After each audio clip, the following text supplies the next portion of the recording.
Picture this: a dusky plain somewhere between the harsh deserts of West Texas and the trembling redwoods of Northern California. The sun slips below the horizon like a smoldering coal, bleeding its last breath into an ocean of bruised purples and angry reds. In that twilight hour, you might swear you hear soft drums echoing across the hills, or perhaps it's only the beating of your own uneasy heart. This is a land older than any map, older than any church bell or colonial charter. Before the first European boots crushed native grasses under polished leather, the soil here already pulsed with stories. Stories of trickster spirits that could slip into your dreams, of shapeshifters who danced on the edge of campfires, of gods who demanded respect or exacted vengeance. But soon, foreign tongues would christen these places anew.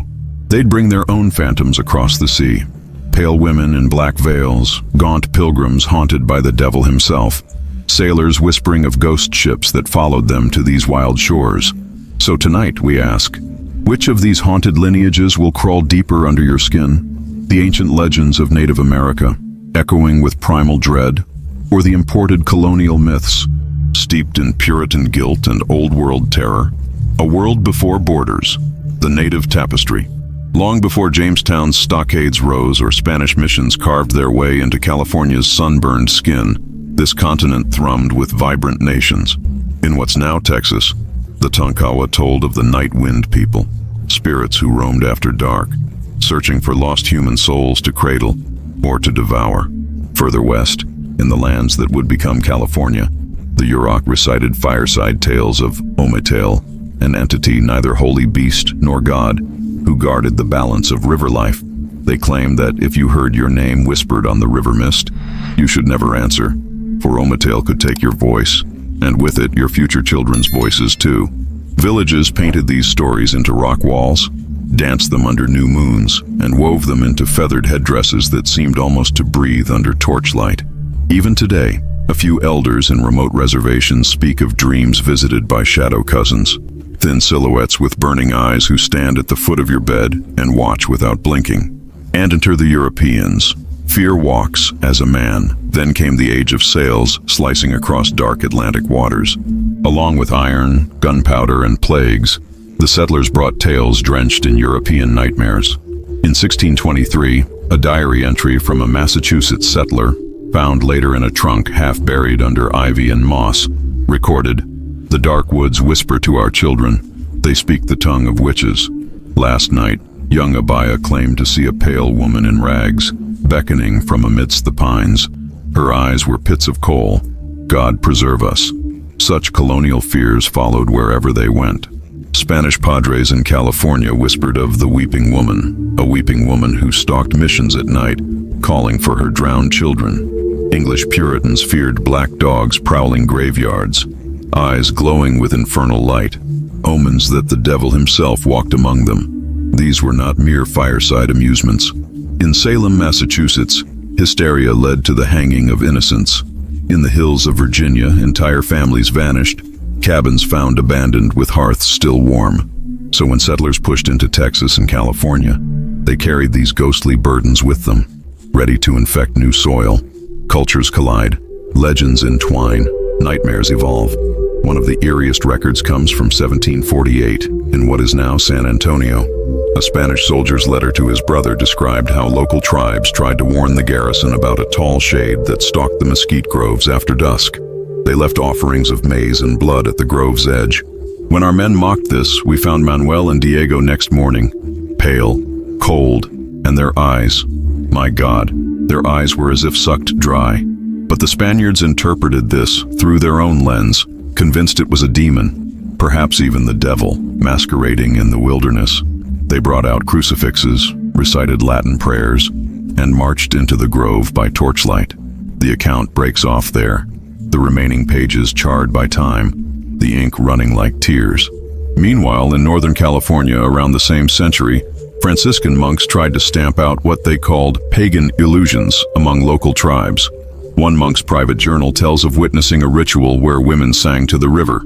Later that night, he dreamed of drowning, held beneath water by hands that were neither fully human nor entirely animal. He awoke gasping, the taste of brine in his throat, miles from the ocean. Witness accounts, The haunting continues. In the tiny Texas town of Marfa, a modern rancher named Cole Durand swears that in 2017, he saw something by his fence line. I thought it was a coyote at first, kinda crouched, but then it stood. Tall as a man, but wrong somehow. Too thin. The skin sorta rippled, like it didn't fit right. When it looked at me, I heard drums, way off, like across a canyon. Been 30 years working this land. Never went back to that part of my range. Meanwhile, in Mendocino County, California, hikers still whisper of strange lights flitting between redwoods, accompanied by the mournful wail of a woman calling names that aren't theirs. Local folklore guides like Rosa Martinez run night tours through these forests. People pay good money to get spooked, she laughs, her voice dropping a notch. But I tell them, don't answer if the trees whisper your name. That's not the modern legacy, where the legends still breathe. Think it's all just backwoods superstition? Then why do Hollywood screenwriters still flock to these stories? The 2019 horror hit, Whispers Beneath the Pines, was directly inspired by both native shadow folk and colonial witch panics. Its climactic scene, where a ghostly woman lures loggers into a creek, mirrors almost verbatim old Yurok cautionary tales. In Texas, the annual Marfa Lights Festival doubles as a hotspot for paranormal enthusiasts, hoping to glimpse more than just atmospheric phenomena. Even local breweries cash in, naming craft beers after spirits like Ometeal Red Ale or Tonkawa Nightwind Stout, each label adorned with eerie silhouettes. The primal, earthbound dread of Native American legends, tied to land, blood, and spirits that have stalked these hills long before any of us existed, or the imported nightmares of colonial settlers, dripping with fire and brimstone fear, that still echo through church halls and courthouse basements. And if you're enjoying this unsettling journey, consider subscribing to the channel, not just for stories, but to become part of this ongoing exploration into the eerie arteries of America's forgotten cultures. We've barely scratched the surface. They say that the land remembers, even when men try to pave over it, build subdivisions, raise steel towers that claw at the sky. The old soil still holds the echo of drum beats, the salt of tears, and the fear of things that walked here long before we gave them names. And sometimes, late at night when the wind coils through the mesquite or sighs through the redwoods, it seems to carry whispers meant for ears far older than ours. It was in 1872 that a Union veteran named Silas Horner decided to settle outside what is now Fredericksburg, Texas. He purchased 200 acres of rolling land from a cattle baron who seemed all too eager to be rid of it. Horner, a hard man with a scar that split his brow in two jagged ridges, believed neither in ghosts nor curses. He built his ranch house atop a low hill, overlooking what locals called Dead Man's Hollow, so named because 3 Comanche warriors had been slain there decades earlier during a skirmish with Mexican militia. Horner laughed at the tales of lingering spirits, yet his letters to his brother in Ohio changed in tone by the third winter. In one, dated November 14th, 1875, he wrote, "I do not sleep well. The nights are thick with noises that have no clear source, like the rustling of many feet over dry leaves, though I own no livestock save for 2 mules, who grow restless when these sounds come. And the mules stare always toward the hollow, ears pinned back, bodies trembling." By January, his correspondence grew stranger. "Last night I awoke certain someone stood over my bed. The room was cold as a grave. When I forced myself to look, there was nothing but a patch of darkness thicker than the rest, shaped almost like a man, but with shoulders too narrow, neck too long. It melted into the corner when I lit my lamp." Horner's letters ended abruptly after March of that year, when a neighboring ranch hand rode up to trade sugar for flour. He found the house empty, supper half-eaten, chairs knocked over. Horner was never seen again. Some blamed bandits. Others, though they whispered it only after many drinks, believed he had been claimed by the hollow itself. That patch of Texas is still largely undeveloped. Satellite images show strange depressions in the earth, ringed as though by ancient fires. Across the continent and a century later, a different story unfolded under the dense canopy of California's coastal forests. In 1984, a grad student named Lauren Field from UC Santa Cruz decided to write her thesis on syncretic folklore, how indigenous myths and colonial ghost stories intermingled over time. Her focus was the area around Humboldt County, infamous already for missing hikers and the occasional hermit found dead, under circumstances too bizarre for local papers to print plainly. Field spent 3 months living in a small rental cabin near the edge of an old Yurok trail. She interviewed elders who spoke cautiously, their glances darting to the forest's edge even in daylight. They told her of Ometel, of women who returned from fetching water at dawn with hair prematurely white, of men found by the riverbanks, eyes wide open to some final terror. In her journals, later recovered by search parties, Field wrote, "There is a sense that these woods watch me. I cannot describe it better. I've camped across Europe, in the Alps and the Pyrenees, but never have I felt so persistently observed. At night, something clicks its tongue outside my window. 3 times precisely. Always 3. Her last entry, dated August 22nd, simply read, "I have dreamed of being underwater, lungs full, yet not drowning. Hands held me there, many hands, small and cool, pulling me deeper. When I woke, my mouth tasted of silt." She vanished that same week. Her tent was found by volunteer rescuers near a bend of the river, collapsed inward as though something had fallen atop it. No footprints led away. They only found 3 small stone cairns arranged around the site, each topped by a single raven feather. Stories like these might be dismissed as frontier hysteria or the fantasies of minds strained by isolation. But even today, local authorities quietly log dozens of unexplained disappearances each decade across Texas Hill Country and California's mist-heavy forests. A retired sheriff from Trinity County, who asked to remain unnamed, once admitted over coffee in a roadside diner that there were files he refused to close as accidents. "Too many times we find the same setup," he muttered, stirring sugar into his coffee until it nearly overflowed. "Clothes folded on a rock like someone intended to swim, but no drag marks, no struggle, no sign they ever touched water, like they simply stepped out of the world." Meanwhile, in Texas, paranormal researchers from Dallas to El Paso run night surveillance on plots of old ranch land once belonging to tribes driven out by war or disease. Their recordings often capture low-frequency hums, a sort of subterranean chanting beneath the wind's moan. One group, operating under the name Echo Line Investigations, set up thermal cameras outside an abandoned mission near Goliad in 2019.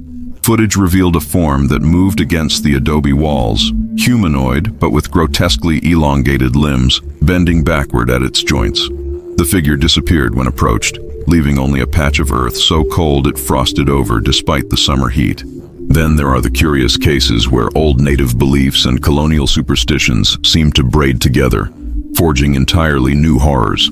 Along the San Pedro River in southeastern Arizona, close enough to Texas to share its ghostly inheritance, local lore speaks of the Weeping Scout, a figure in Spanish military garb, eyes hollow, mouth torn into a permanent whale.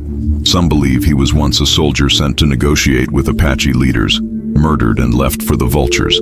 Others insist he was a punishment conjured by shamans, a spirit doomed to roam until he could lead others to join him. Campers report hearing sobs that build into screams, then abruptly cut to silence. A few who followed the cries found themselves lost for hours, compass needles spinning wildly until they stumbled back to camp long after dawn, shoes wet with dew, but no memory of rain. The most unnerving tales, however, concern how these ancient hauntings bleed into modern life. It's not only hikers or ghost hunters who encounter them. In small towns dotting the map from Amarillo to Redding, stories circulate among bartenders and gas station attendants of travelers who stop in the middle of the night, pale and trembling, insisting they were chased down lonely highways by something that ran on all fours, only to stand upright when it drew close enough to touch the rear bumper. Dashcam footage from a trucker hauling produce along Highway 287 near Wichita Falls shows headlights catching a shape that should be impossible. Tall, gaunt, moving with a disjointed gait, as if each limb were uncertain of its purpose. The truck swerves violently. When authorities reviewed the tape after the rig was found jackknifed by the roadside, they claimed the figure was likely a trick of shadow and dust. The driver remains in a rehabilitation center, refusing to speak of what he saw. His family says he no longer drives, not even to the local grocery 2 miles away. In Redding, California, a local high school hosts an annual fall festival. Amid the candy stands and hay rides, students whisper of the library basement where books sometimes topple by themselves, pages flipping as though an unseen hand searched for something. In 2021, security cameras captured what appeared to be a ripple in the air, a distortion, like heat rising off asphalt. A janitor on duty that night quit without explanation, leaving behind only a single text to his supervisor that read, "They're still here." Yet these stories do not drive people away. If anything, they draw more in. Podcasts devour these accounts. Netflix options scripts that splice native legends with colonial horrors, hoping to tap into an ever-hungry market for the macabre. Local economies thrive on ghost tours that promise visitors a brush with the other side. In Texas, some families lease out their supposedly haunted ranches for paranormal retreats, while in Northern California, boutique inns market themselves as spirit-friendly, offering tarot sessions and guided night walks beneath towering trees where shadows seem unnaturally deep. One might wonder if by commodifying these legends, we breathe new life into them, feeding old spirits with fresh belief. An anthropologist from Stanford, Dr. Heather Nolan, published a controversial paper suggesting precisely that. Her thesis proposed that sustained cultural attention could act almost like a ritual itself, reinforcing the vitality of local myths. In one striking passage, she wrote, "Perhaps we are not merely recording these hauntings, but reanimating them, calling them forth with every retelling, every terrified whisper on a campground trail." Meanwhile, the families descended from those who first told these stories, Native American elders who keep fragile oral traditions alive, warn against such careless invocation. A Karuk storyteller named Samuel Three Rivers once addressed a crowd at a folklore symposium in Sacramento. He stood with a small string of carved river stones in his hand, his eyes dark and solemn as he scanned the eager audience. "You chase these things for fun," he said quietly. "Film them, joke about them, drink your ghost beers. But you forget, some stories are not meant for all ears. Some things follow you home, and when they do, no sage bundle or priest will send them away." Perhaps that is the true horror buried beneath both native legends and colonial fears, that they still walk among us, not because of any intrinsic malice, but simply because we keep inviting them. With every curious midnight stroll, every dare to whistle in the dark, every story shared under string lights and recorded on smartphones, we reaffirm that the line between the living and the dead, between history and nightmare, is thin indeed. Now, with our second block complete and the web of old terrors and modern fascinations growing ever more tangled, we stand on the threshold of darker revelations. Ahead lie personal diaries recovered from abandoned homes, police transcripts never officially released, and chilling connections to recent unexplained deaths that echo rituals performed centuries ago. Each new fragment we uncover pulls us deeper into this haunted intersection of Native American spirits and colonial demons. It begins with a creak, soft enough to be mistaken for the house settling or the slow stretch of timber under humidity. But when it comes again, sharper, nearer, echoing down a dark hallway or curling up from the basement stairs, your skin knows before your mind does. Something is moving where nothing should. In the summer of 1993, an aging ranch house outside of Lampasas, Texas, changed hands for the third time in just 5 years. Local rumor pinned it as unlucky ground, though no one could quite agree why. Some blamed the shallow well that turned brackish each August, while others muttered about the stone circle in the rear pasture, a ring of lichen-streaked rocks older than any county record, sometimes found rearranged overnight. The new owners, a couple from Houston named Dale and Miranda Kent, saw only a bargain. They laughed off the warnings, eager to start a new life away from traffic-choked freeways and late-night car alarms. Miranda, an amateur historian, took to wandering the property with a leather notebook, sketching everything from horned toads sunning on fence posts to the delicate scalloped edges of wild flowers pushing through cracked earth. One afternoon, she stumbled upon something stranger. Behind a collapsed barn half swallowed by mesquite lay an old cistern choked with debris. Curious, she leaned over its rim, hoping to glimpse old tools or even the bleached bones of some unfortunate coyote. Instead, she found carvings, barely visible through rust and age, concentric circles spiraling inward around jagged lines like crude lightning, a design that did not fit neatly into any European iconography she recognized. That night she dreamed of standing in that same spot, the sun now gone, the sky above roiling with bruised clouds. Figures circled her, whispering in a language that flitted away whenever she tried to seize it. When she awoke, the taste of iron filled her mouth, and 2 small puncture wounds marred her palm. Though she could not recall cutting herself, Dale dismissed it all as nonsense, telling friends in town that his wife simply had an overactive imagination fed by too many library books.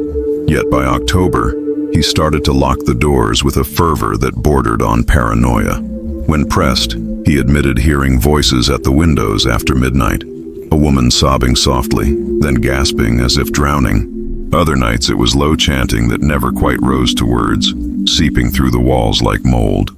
On the final night before they fled, Miranda awoke to find her husband standing barefoot on the back porch, eyes fixed on the stone circle beyond the yard. In the dim glow of the porch light, she saw his lips moving though no sound emerged. When she touched his arm, he shuddered violently, turned to her with pupils blown wide and whispered, "They're waiting for us."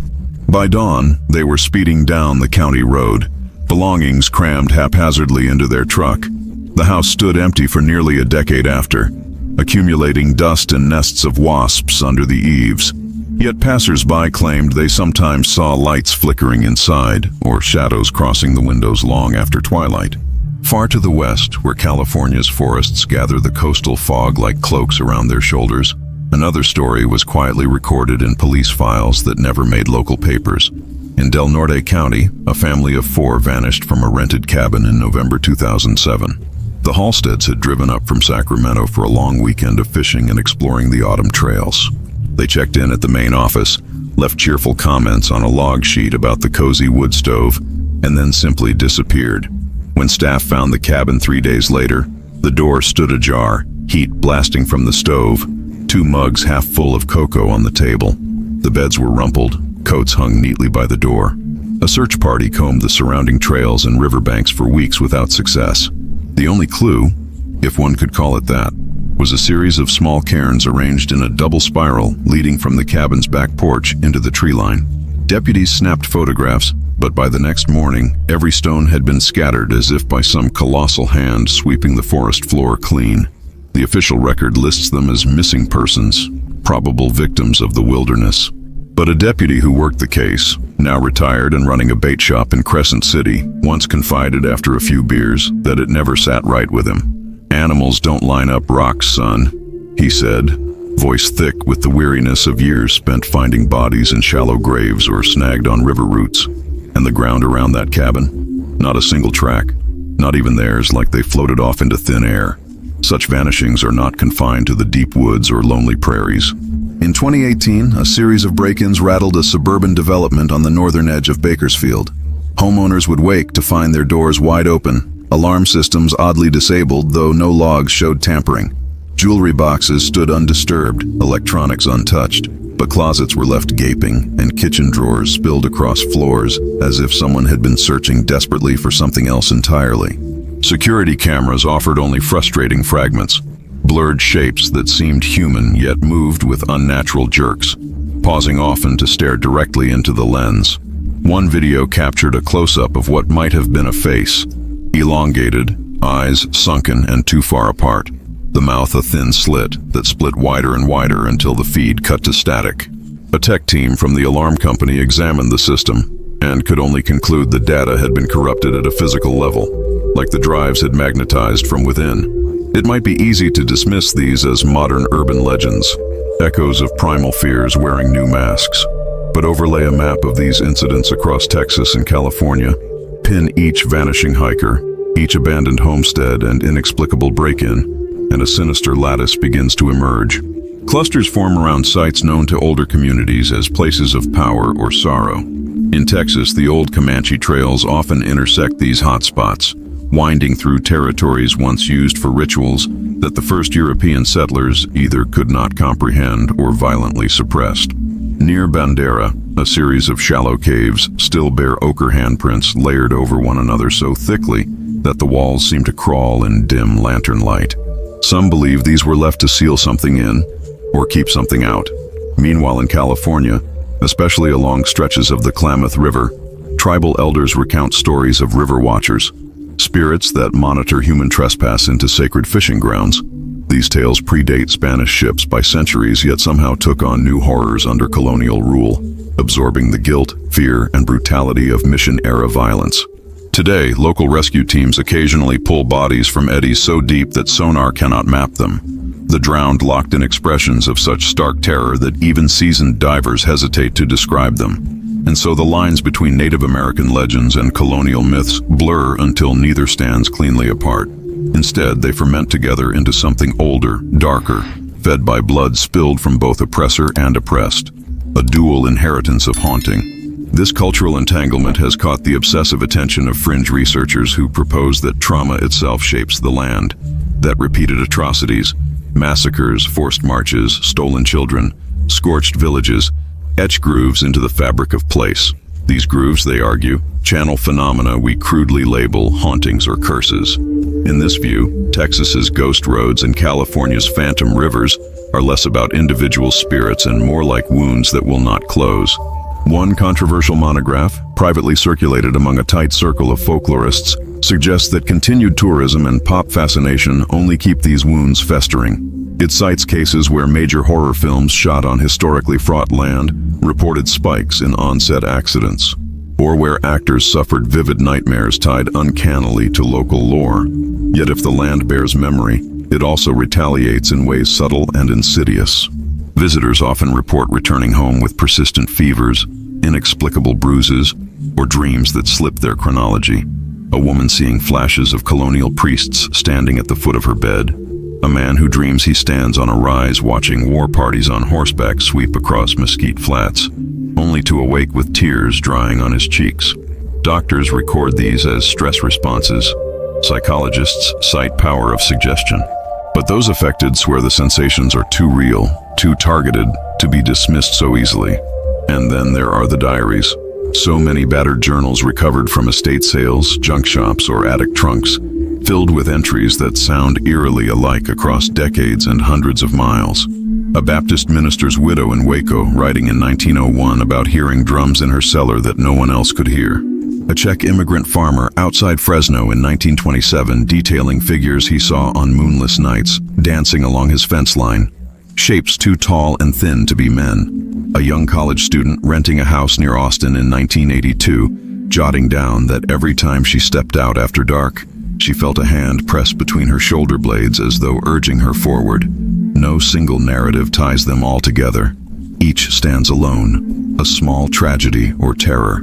Yet in their sheer number and repetition of motifs, the watchers in the dark, the lures by riverbanks, the footprints that begin but do not end, they suggest an undercurrent far older and more patient than our cities or histories. And now, in our age of high-speed information, these stories bleed onto digital forums and encrypted chat groups. Users trade footage of shadowy figures caught in hunting cams, share audio files of low chanting recorded in oak groves or along dry creek beds. One particularly chilling video posted anonymously shows a man walking his dog along a fence near Redding. As he pans the camera, a shape like a woman in colonial dress stands momentarily in the field. She turns, revealing a face blank and gray, as though molded from ash. The man gasps, the camera jostles wildly, and when it steadies again, the figure is gone. The dog, however, strains against its leash, whining into the emptiness. Still, people come. They hike these trails, camp near old mission ruins, explore abandoned ranches with EMF detectors and bravado fueled by online dares. Perhaps it's human nature to poke at the dark, to demand it show itself. Or perhaps on some level we crave that brush with the unknown, hoping that if we are noticed by these older forces, they will spare us, or at least grant us a story to tell that marks us as special. And so the dance continues. Legends born of earth and blood, fed by fear and fascination, carried now by satellites and fiber optic cables into every corner of our anxious imaginations. Whether you see them as ancient spirits wronged by conquest, or the guilt-haunted specters of colonial nightmares made flesh, they are woven into the landscape. They wait in the hush before dawn, in the shiver that crawls your spine on an empty road, in the shape by your window that vanishes when you turn on the light. We have only begun to peel back the layers. Ahead lie more chilling primary documents, Interviews with modern families who have suffered tragedies mirroring century-old legends, and perhaps clues that these stories are not simply inherited, but actively hunting new hearts to root into. By the time the sun dips below the tangled silhouettes of oak and pine along the western horizon, a hush often falls across the towns scattered through Texas hill country and the hidden valleys of California's north coast. It's an old quiet, weighted with the memory of 1,000 voices, no longer here to fill the dusk with laughter or song. In these moments, the land feels sentient, as though it draws a deep breath and holds it, waiting to see if you notice how carefully it listens back. It is in this breathless hour that the past seems nearest, a time when the boundaries between now and then stretch thin, when you might swear the dusty road ahead was once a footpath trod by moccasins and cavalry boots alike, each footfall leaving an imprint not merely on soil but on the invisible tapestry that overlays it. Modern residents have learned not to venture too far alone after dark. They keep to front porches with warm lights and low murmurs, as if communal talk can guard against intrusions from older things that roam the dark. Some do it out of instinct, others from stories passed like heirlooms through generations, always tinged with that same refrain. There are places and moments not meant for us. In a ranch house near Kerrville, Texas, a widow named Irene Holcomb keeps a stack of handwritten letters bound with blue ribbon, inherited from her grandmother. These letters, yellowed and fragile, document nights in 1898 when the family was still fresh from Missouri, settling land granted by railroad companies eager to populate the wilderness. The grandmother wrote of milk cows found dead in the morning, tongues severed, eyes gone, not as though eaten by animals, but cleanly scooped out. A local doctor suggested it was simply coyotes, but neighbors whispered of the Tonkawa spirits angered by trespass on ancient hunting grounds. More disturbing than the livestock mutilations were the accounts of figures glimpsed standing among the live oaks at twilight, always silent, always watching. One letter described how her husband loaded his rifle and took aim at one such figure, only for it to vanish the moment the trigger was squeezed, leaving behind a scent like whetstone and a scattering of tiny bones at the base of the tree. These same stories traveled west, mutating as they were retold by settlers who crossed deserts to claim the gold and timber of California. In Humboldt County, a retired forest ranger named Calvin Brooks once recounted an experience that turned his pragmatic worldview inside out. For decades, he'd dismissed reports of forest phantoms as the delirium of pot farmers protecting their illegal grows. But one September evening, after investigating an abandoned campsite littered with torn tents and neatly stacked shoes, a detail that troubled him more than he admitted, he found himself inexplicably off trail. He did not remember turning left where he should have gone right, or climbing a slope he didn't recall existing on the maps he'd memorized. As dusk swallowed the last threads of daylight, Brooks noticed faint lights bobbing between trunks ahead, like lanterns carried by an invisible procession. When he drew closer, the lights winked out, leaving him alone amid towering silhouettes that seemed to lean toward him, as though listening. It took hours for him to stumble out onto a logging road, scratched raw by branches that seemed to grasp. His radio had long since died, batteries inexplicably drained. Weeks later, recounting the event to a local historian who specialized in Yurok and Karuk traditions, he learned that processions of ghost lights were an ancient omen, marking the passage of spirits escorting the lost back to the river's depths. Brooks has never returned to those woods without a partner. Even now, retired, he avoids driving through that stretch of forest after sundown. Further south, among the quiet canyons of Santa Barbara County, colonial missions stand like aging sentinels, their adobe walls cracked and their bells oxidized green by salt winds. Tourists come to marvel at the architecture, to trace fingers over the carved wooden doors, oblivious to the undercurrent of mourning that still coils through these courtyards. For every brick laid by Franciscan hands, countless Chumash lives were bent to breaking. Local legend claims their spirits never truly departed, lingering to weep under the archways at night.